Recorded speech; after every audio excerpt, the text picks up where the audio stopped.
Now, I can't decide if it's a good thing or if it's a bad thing, but for the past 5 months, I've been working on the new Mazda-Rati Benz project. I guess good things just take time. Like I said, it all started 5 months ago when I rescued the W203 rolling shell that was left for dead. Don't scratch it. But what I saw was another potential RACECAR. So we put the good old off-road AU Falcon to work to pull it back to its new home and new lease on life, aka my backyard, and immediately started ripping things apart, getting rid of everything and anything we won't need. The whole idea is to get the car as light as possible to go as fast as possible, within reason and nothing too crazy. Next up was sorting out the suspension. Every single component was removed, checked and replaced if needed. Some new bushings, new front shocks and some fresh paint made a world of a difference.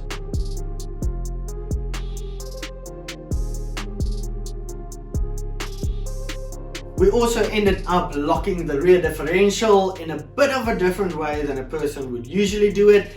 I of course made a video on that, so you can check it out over here. The next big idea, or probably the most important piece of the project, was getting an engine for it. So at first I thought I would be using the 4-litre inline 6 out of the Ford. That's kind of why I bought the car.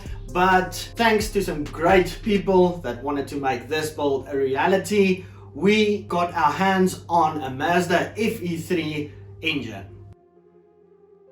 I don't know much about these Mazda FE3 engines, but apparently they can easily make the same amount of power we are currently running in the M104 Turbo Racer Benz.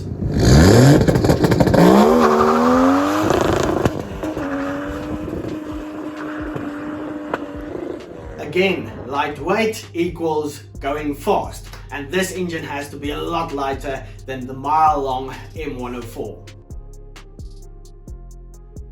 Now, to get this engine into the car, obviously we had to make some custom engine mounts.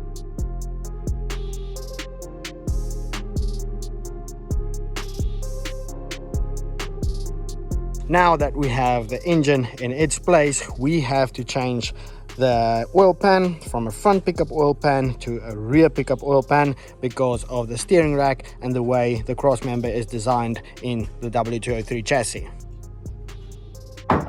And that's what I finally want to get finished in this video. I've already done most of the work on it, as you might have seen in previous videos, but it's about time to be done with it and move on. If you haven't been following along, here's the progress so far in a nutshell. I started off by using the old oil pan to make a new flange that will bolt onto the engine out of aluminium. After measuring and making a cardboard template of the basic shape, I bent the sides of the new rear pickup oil pan.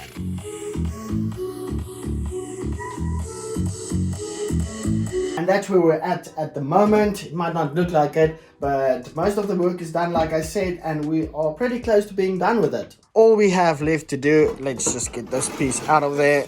So that's going to be the front of the oil pan and that's going to be the rear. So all that's left to do is we need to add this little drain plug, and then also on the side we have to add this turbo oil return line. I need to figure out some way to add a dipstick onto all of that, and then we can cut another piece of aluminium, bend it to close up the bottom of the oil pan. Before we get into all of that, we need to sort out the oil pickup. So the oil pickup goes in over there. As you can see, it has a little lip over there, so that's where it connects up. Used to be a front pickup, so now we have to reroute it to be a rear pickup. So let's get this thrown onto the car and then I'll show you what needs to be done. Okay, so I just went ahead and yanked the engine out again instead of trying to work down there with the cherry picker legs in the way and stuff like that. Working on the oil pan with the engine out of the car is going to be much easier, believe it or not, and it's so quick to remove the engine. I've done it a million times already.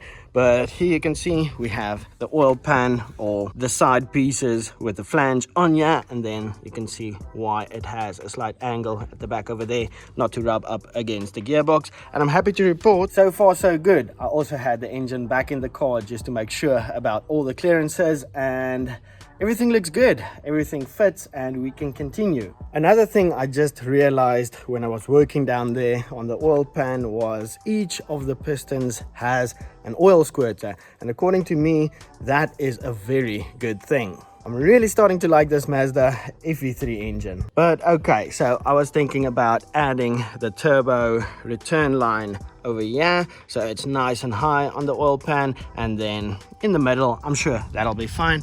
And then when you move over to this side, to the cold side, we'll figure out a way to add that dipstick. But the main objective is going to be to relocate that oil pickup to the back. Looking under the engine, basically what needs to happen is I'm gonna cut this old pickup up completely and start from scratch, because we'll need to start off with a much tighter bend and have it going this way and then around this, and then go down over here in this little space between, it's hard to see on camera, but there's a little space like 1 inch maybe.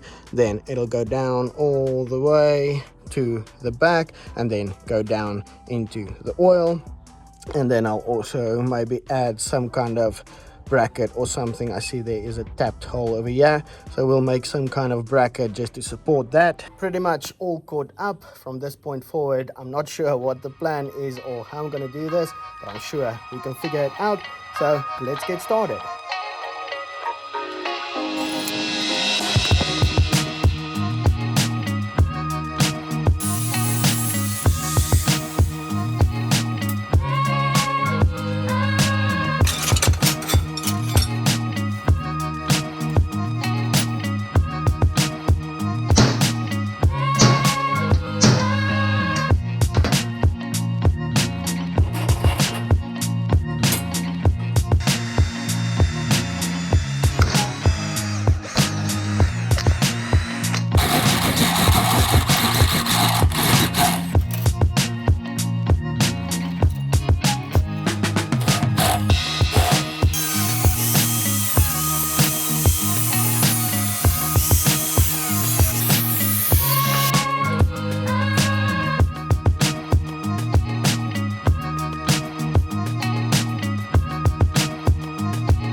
We made some huge progress on this oil pan, and we are so close to being done with it and move on to more fun stuff like the radiator, intercooler, finding out how we can mount those up. I do still have this very cool idea to get a big wing built for the car. We'll get there eventually. Anyway, we did it and we finally finished the oil pickup. So the oil pickup runs on the side over there. Measuring was just a bitch.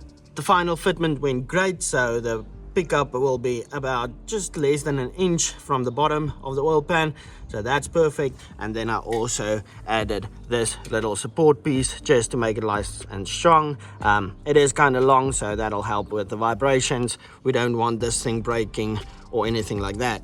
After all that, I also cleaned up all the pieces to start getting everything ready for welding. I also made the little dipstick add-on pipe thing, so that's ready to go. Now, welding steel, I'm okay with. I can get the job done, but every time I try to weld aluminium, as you can see where I tack welded this piece, it's horrible. Luckily, I know of someone that is willing to do the welding for me and do a much better job than me. So the only thing left for me to do is get the bottom piece done and cut out. So at first, like you see, I wanted to bend it, and yeah, but with my extremely accurate measuring, that's not going to work. So unfortunately, we'll have to add 3 pieces. I wanted to save on the welding. When bending it, then it's just less welding. But yeah, I'm going to cut these out, measure everything, and then get that ready. Now that we have all the pieces ready, I'm going to take it over to Chris to work his magic. Pretty excited about that. But for now, I'm going to end this video off here. All 3 the cars are down. The Ford has a weird starting issue. We still have a lot of work to do on the new Mazda-Rati Benz.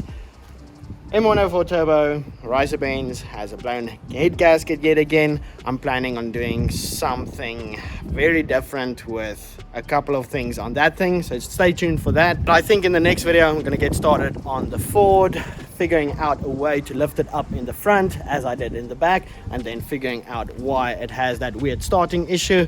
So yeah, like always, thank you guys for tuning in and following along, and then I'll see you in the next one.